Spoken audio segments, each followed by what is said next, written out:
Getting to 1 million turnover is the hardest part.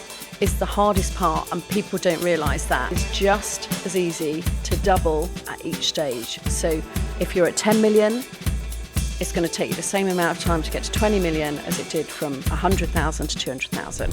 When I founded the company, it was all on service. We are very much people first and tech second. And that was, for me, the opportunity. And also there weren't many women doing it. So I was like, right, take the bull by the horns. And you're growing super fast, right? Yes. So from revenue of £6 million in 2019, you then did more than £50 million in revenue last year, is that right? No, 68.2 last year. If you've done all that hard work getting from 0 to 1, and you've got enough people paying £1 million collectively for your product or service, you are capable of scaling. There is no limit to scale. You just have to have a new geography, a new product or service, or a new sector. And then scaling is limitless. So you might not have the same business by the end, but you can definitely scale.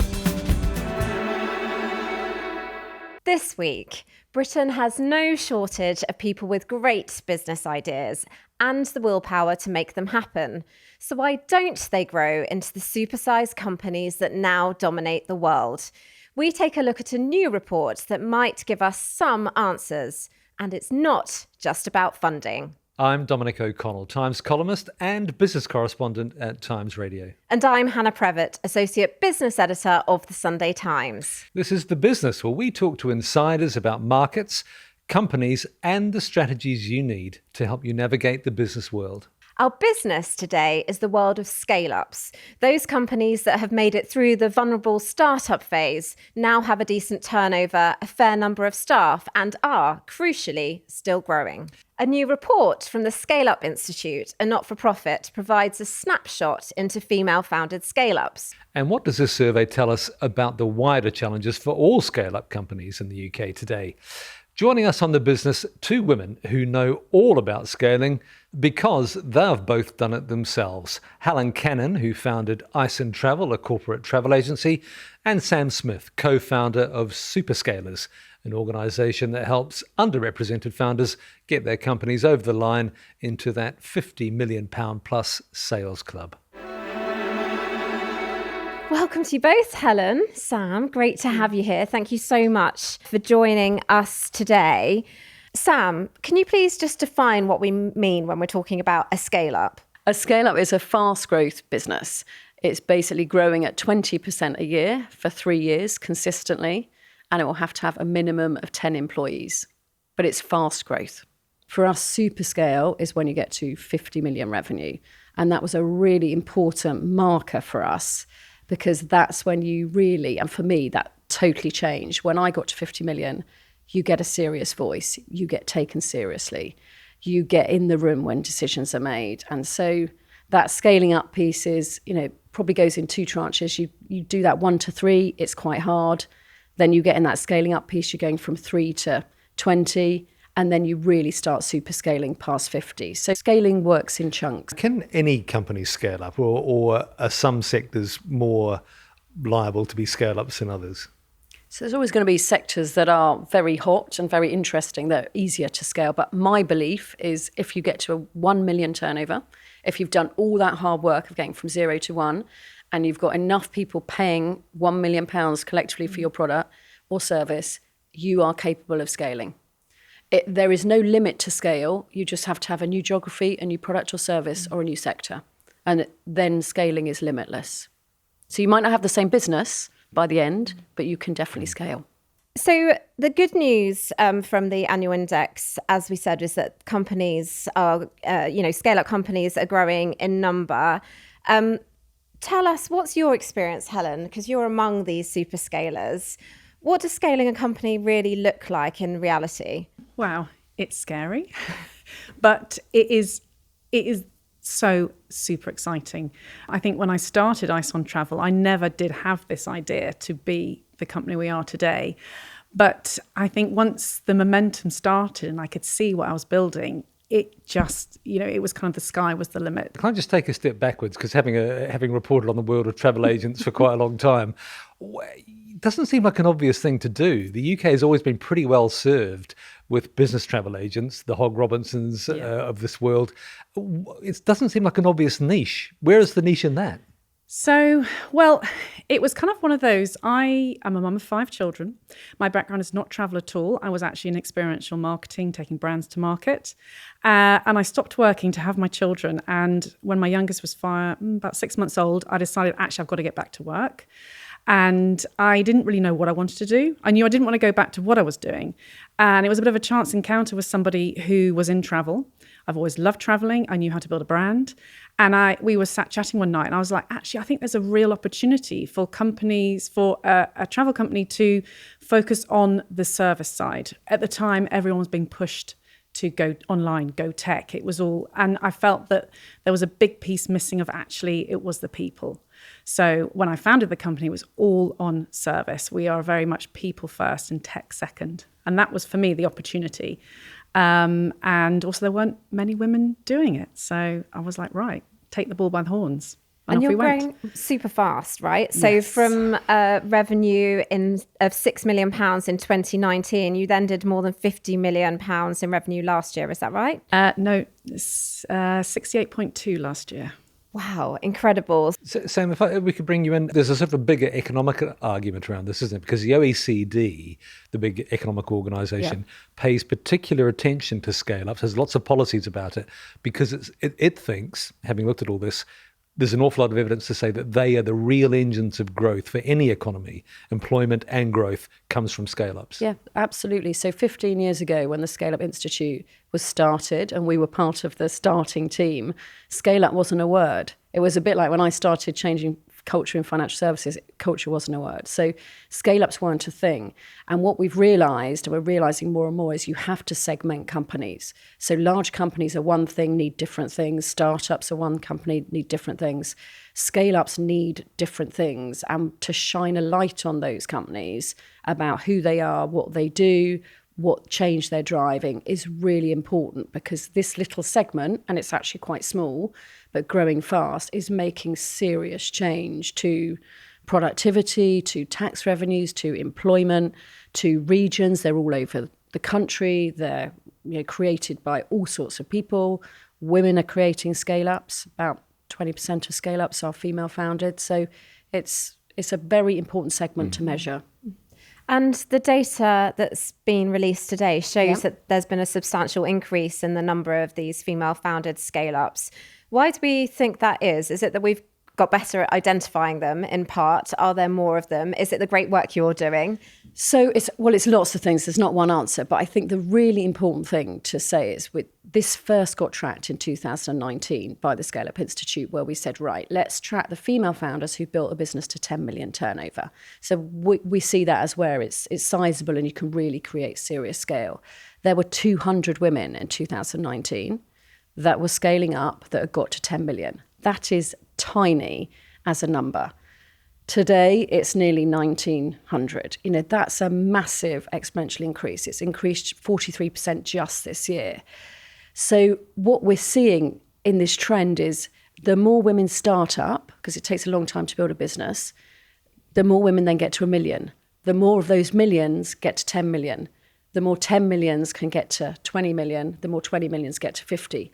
This is about the decade of the female founder that I keep talking about, saying we started 25 years ago, really. 25 years ago, I didn't have any women that were around that I could look at to say, oh, I can build a business that big. It was probably Anita Roddick, it was probably Martha Lane Fox and Debbie Moore. That was it was 3. Now look at the tens of thousands of women who are starting businesses and then scaling to 1. And now the 1,900 have got to 10 that are scaling.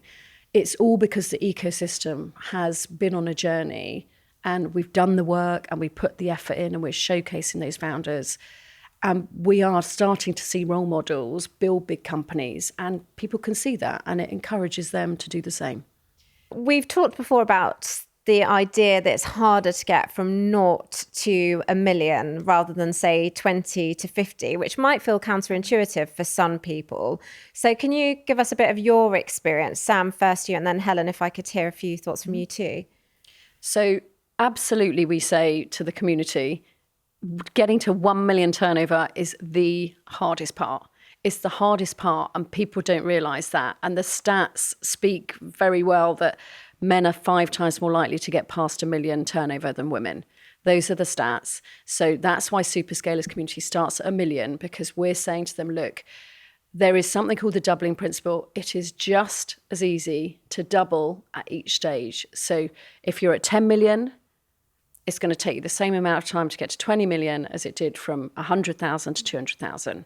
If I look at my journey, it took me 4 years to get from 5 million to 10 million revenue, another 4 years to get from 10 to 20, and just a bit less than 4 years to get from 20 to 50. People don't realise that, which is back to the belief point. You show them the way, you show them that it gets easier, and you've done the hardest bit, and they see other people doing it, and then they realise they can do it too. And Helen, was that your experience too?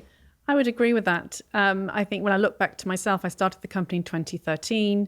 So 2013 to 2019, we did 0 to 6. And in those early years, it would have been, just a couple of, 1 million in maybe 18 months or so. I can't quite remember now. But when we went from sort of 6 to 10 and then like 10 to 30, it was in a short period of time. So I think it's a bit like having the children. You have one and that just seems really hard, and then you have a second one and you can't even imagine having 3. But once you've gone past 3, it all kind of blends in. Blends in is the wrong word, but the scary bits happened.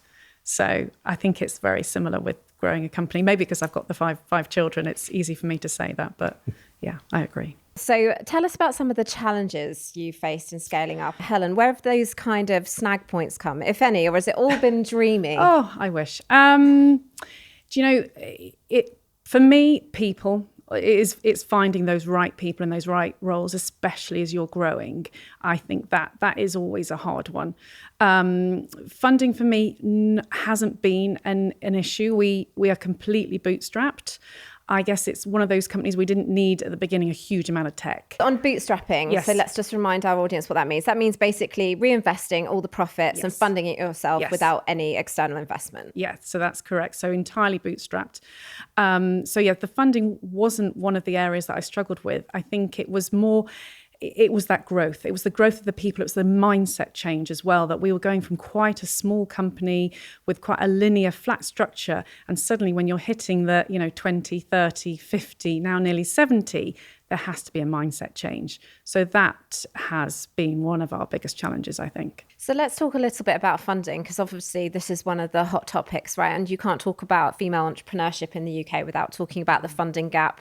There are challenges, I believe, with some of the numbers that are bandied around. This kind of 2% number, only 2% of funding goes to all female founding teams.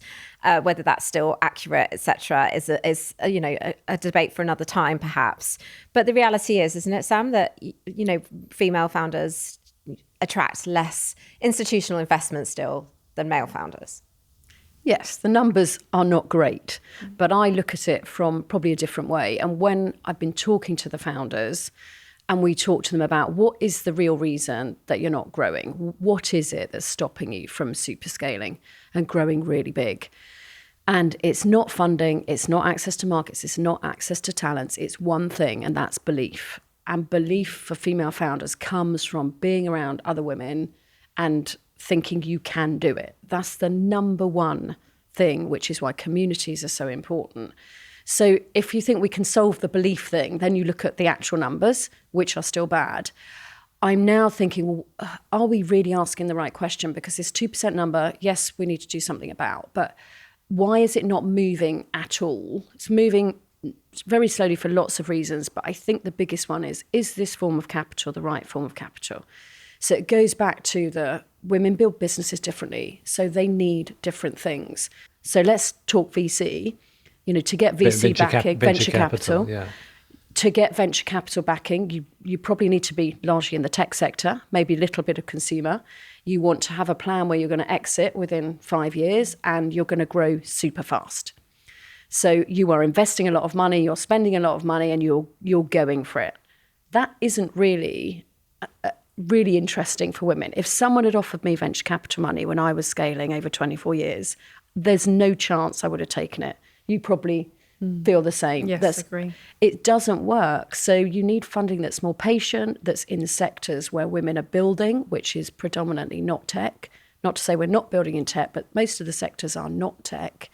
We need to find capital that works. So what can that look like? What form can it take? Is it about bootstrapping like Helen's done? You know, you hear about women are more likely to put things on their credit card and kind of take out personal debt rather than taking out, you know, kind of institutional funding. Is that what you see? So bootstrapping is very popular, and not just because, you know, there's no money around, because we like to build slowly and work out what works and iterate and actually build a company that's going to last, where you don't have to cut a load of people if something goes wrong. So bootstrapping works for those reasons.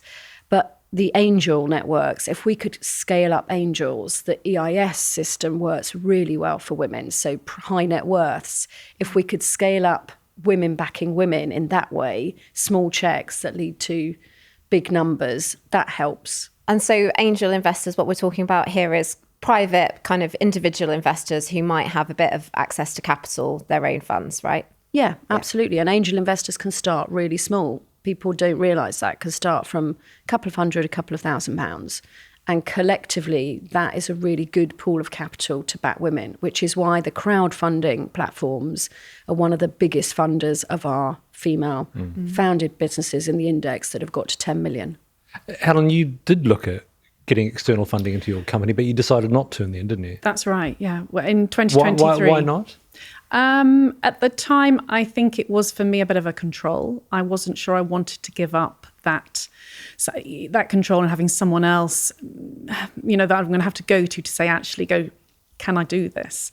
And I just didn't, I think ultimately didn't want to do it.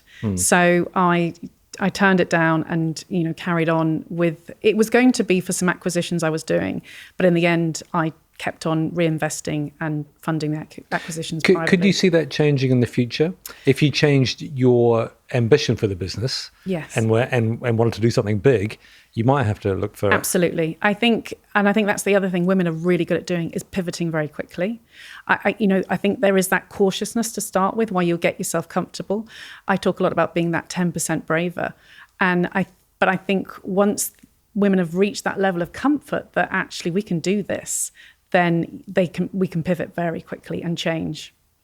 And while we're on the subject of ambition, obviously one of the criticisms that's often levelled against kind of British entrepreneurs is that we're not ambitious enough when compared with, you know, our counterparts across the Atlantic. What do you think about that, Sam? Do you think it's a fair criticism? Do we sell too soon?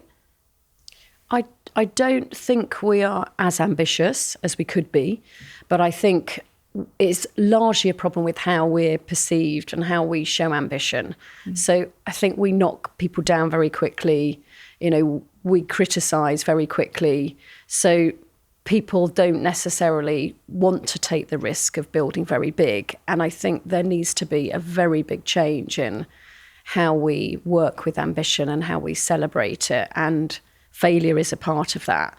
And really encouraging people to want to build big. So I think we've got all the talent here that would build big. Because if you go to the very top of this, one of the big criticisms of the British economy is that it hasn't created the Googles, the Alphabets or the SpaceXs of the future economy, or of any large manufacturing company for that matter, let alone tech. And that there is early stage funding available, there is the VC funding available that you talked about, but it's getting from there to the really big thing. That's where the gap is. Do you think that's correct? Absolutely. There's a very big funding gap. So if you look at where companies get funded, UK great British companies get funded past a certain point, and that's usually when they're sort of that 50 million, they'll get funded from overseas money. So we're not backing our own big companies. So that is a very big gap. So what are the institutions that are funding in the US that are not funding here? Because we have a very similar setup to the US. We have, long-term investors, we have pension funds. Where is the capital not going into those companies where it should be? So it's partly our risk appetite. But if you look in the US, a very big percentage of US capital goes to US companies. Same all over the world. In the UK, a tiny proportion of our pension money, so around 4% now, goes to UK companies. So if you haven't got any large pools of capital, our pension, our money going into British companies, then we can't scale those companies. We're going off into a side issue here, but who do you blame for that? Because there is one obvious candidate, isn't there? Yes. I mean, look at the pushback we're getting from pension and insurance companies about taking risk and investing in UK companies. There are lots of excuses, but there isn't really an excuse, is there? Well, I was thinking about Gordon Brown and the changes to pension taxation that he brought in, and the way pensions were handled. He drove these pensions away from the UK markets. Yep. And to invest in less risky assets. And to invest in assets like the US market and bonds and... Yep. But I think there's huge work being done in the background to really try and change that. And I think people are getting now that is the big unlock. We can do lots of things, and there's lots of people doing great work on our individual areas, but unlocking pension capital is the big one. It's huge. And if we can unlock at that big scale, grow very big companies in the UK, encourage women to grow very big companies, all that capital comes back into the UK because all that money gets reinvested in new companies and new things. And it's that ecosystem. We just need to get bigger at the top end to recycle back into the early stages. And then you can take more risk. You can take more risk, back more sectors, do more interesting stuff. And on the topic of ambition, Helen, what's the big ambition for you? If you look into your crystal ball in 5 years' time, I'm sure it'll be perhaps a little bit less geopolitical instability, which we'll talk about in just a second. But yeah, what's the dream? Because we spoke before we came on air about, the fact your daughter's in the business now. Would you like this to be a family business, for example? Potentially, and when I started, I never thought that potentially it was a vehicle for my children to come into. So there is that option. I've said to the team, I want to get to 100 million by the end of 27. But it doesn't matter if we don't. But it's always great to have those stretch targets. I was just thinking the biggest corporate travel market in the world is the United States, probably still. And US corporate travel agents are hated universally. Surely Ison, that would be a great place to go. We opened up 3 offices in the States about 18 months ago, and we're seeing amazing growth out there. So it's an exciting place as well to be, yeah. Well, I'm talking about places you've opened up offices in recent years. Another place you've opened up is Dubai. So tell us, how have the last few weeks been for you? It has been incredibly stressful, obviously not just for our team, but all the clients we look after. But this is where we really come, TMC's really come into their own because travel management companies, because we make up that big ecosystem of travel. If you think, if we weren't there and everybody was trying to call the airlines, that they just couldn't cope with that volume of trying to get hold of them. So, instead of calling the airlines when we've booked everyone's their travel, they call us. So we are very much that trusted, that reassuring voice where everything is seeming quite scary at the beginning. So but it's also through these things, there's, in every crisis, there's always opportunities. There's opportunities of how we can, I think for clients who maybe are not in a managed travel market, they're not, they're thinking they can do it themselves. Suddenly when something like this happens and they realize, this is where, TMC's come into their own. So there's opportunities for us as well. So Sam, building on what Helen was just saying about the current context in Dubai, and it came out of the reports as well, that kind of macro factors play a real role, don't they, in companies scaling quickly? What is amazing about scale-ups and entrepreneurs in general is they just grow no matter what. And if you see our Female Founders Index report this morning, 90% of them are saying they're still going to grow.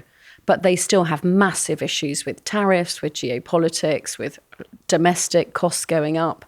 The challenges are coming thick and fast, aren't they? But we're still growing. And if I, like Helen, there were 2 times in my 24-year journey building the investment bank where it was 2007 when we did our buyout. It was the general financial crisis. It was literally, we had a Northern Rock opposite our office with the queue out the door. That was our moment to properly accelerate. And we accelerated our business plan by 5 years by really going hard on the SME market and hiring some great people. So that every time there's been a real challenge in the market, we've used that to grow. And that's, it's not great. You'd love it to be a great environment. It's not. I think what we're great at is just getting on with it. I'd agree with that. Definitely. I think women are very good at, just getting on with it. But I think we've got to be that 10% braver. We really do. And if we are, it's quite unbelievable, I think, what we can all achieve. We talked about big geopolitical threats, tough happening in the Middle East. What about the domestic market? Lots of increases in national insurance, all kinds of taxation, business rates, all that stuff. Do you feel that this is a sort of a government that, well, I'm sure it says nice things about scale-ups and female founders, actually does stuff to help business? I think it's a tough environment. I think they've got a couple of calls quite wrong and not realised that it's going to have a big impact on the scale-up world. I think they're understanding that now. I think they're getting that, probably for the first time ever of a Labour government, that startups and scale-ups are the backbone of how we're going to grow. You can't grow any other way than grow your companies that are capable of fast growth. So yes, I think there have been some mistakes. Could you name a couple of the national insurance? National insurance perhaps? Was the wrong Bit tax. of a killer, yeah. But it wasn't just national insurance. So I sit on a number of boards, and that was known. You're working on it. It's not great. But what then happened was they put the minimum up at the last minute. No one's expecting it, and it was that surprise. So it's the fiddling around the edges. Surprises. We should probably spell this out. To move from the 9th, you had to earn up to more than 9,000 to qualify for national insurance employer contribution. Now it's 5. And that made a big difference. One, you had to go back and recalculate, but that cost a lot of money and you weren't expecting it. It's a bit like, the EIS changes, which got changed recently in the budget, which have been great for backing companies further on their growth cycle. But then the VCT rules were tweaked, and I sit on the board of VCT. Well, that's caused massive uncertainty. This is a venture capital trust. Venture capital trust. So they're investing in many growth companies. We might not be able to raise the same amount of money into those venture capital trusts, which then back the tech companies of the future. So it's the tinkering, it's these small changes. The big ones haven't been great, but it's more the small things that you just think, oh my God, another thing. And yes, we're very good at getting on with it, but it would be a whole lot easier if we just had, one thing. Let's just have one thing, and then we can concentrate on running the business. Every time you tinker, that entrepreneur is out of what they're doing, out of the focus, out of the really pitching their vision and getting their team excited, because it takes a lot when the market's hard to keep your team going. We just need to stop this messing around. And whilst we're on the subject of kind of policy changes, one of the things that came out of the report also was kind of tax breaks, right, for entrepreneurs, and perhaps that they need to be a little bit more generous, right? Because in recent years, lots of that has been watered down with things like entrepreneurs relief, increases in capital gains tax. Now, most founders I speak to tell me they don't start a business because of, the eventual paycheck or because it's a particularly, good climate here in the UK. But Helen, when you're looking at things like that, you're putting, your kind of life savings on the line to grow this business.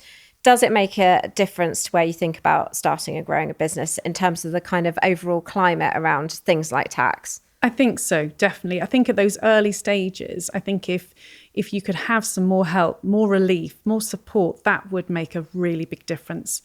I think it mimight just help with those early years of just uncertainty. The mood music is really important, though, because I think if we sit there, and I've worked with lots of entrepreneurs over many years, and you think, would they have started up their business because of tax? Well, no, because you're doing it to disrupt something, change something, make a real difference.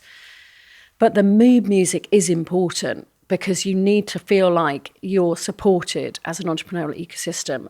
People get that ambition is important. You're not going to get clobbered at the next point that they need a bit more money.